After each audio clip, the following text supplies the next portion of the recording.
তোমাদের চলো surface tension বা পৃষ্ঠ টানের একটা অসাধারণ জিনিস দেখে। এই যে তার বা এই যে গ্রিলের মধ্যে দেখো এক এক ফোঁটা পানি, যে এর কিন্তু একটা এমজি আছে, রাইট? এবং পৃথিবী তাকে নিচের দিকে টানছে। বাট পৃথিবী তাকে নিচের দিকে টানা সত্ত্বেও সে কিন্তু সুন্দরভাবে দেখো কতভাবে এখানে ব্যালেন্স করে ঝুলে আছে। তো এই ঝুলে থাকার কারণ হচ্ছে সারফেস টেনশন। এই এক ফোঁটা পানি যদি চিন্তা করা হয়, এক ফোঁটা পানিকে এই তার উপরের দিকে টেনে রাখছে এভাবে, ওকে?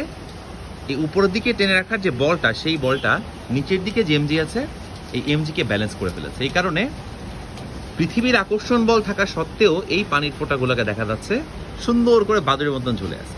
তাহলে কনসেপ্টটা কি এখানে? কনসেপ্ট হচ্ছে পানির সারফেস টেনশন বা পানির পৃষ্ঠটান এই তারের সাথে বা গ্রিলের সাথে একটা নির্দিষ্ট বন্ধন তৈরি করে রেখেছে, যেটাকে আসঞ্জন বল বলা হয়। এবং সেই আসঞ্জন বল পানির ফোঁটাকে নিচের দিকে পড়তে দিচ্ছে না। তো চল আমরা একটা হেল্প করি তাকে নিচের দিকে পড়ে যাওয়ার জন্য। Physics is really marvelous.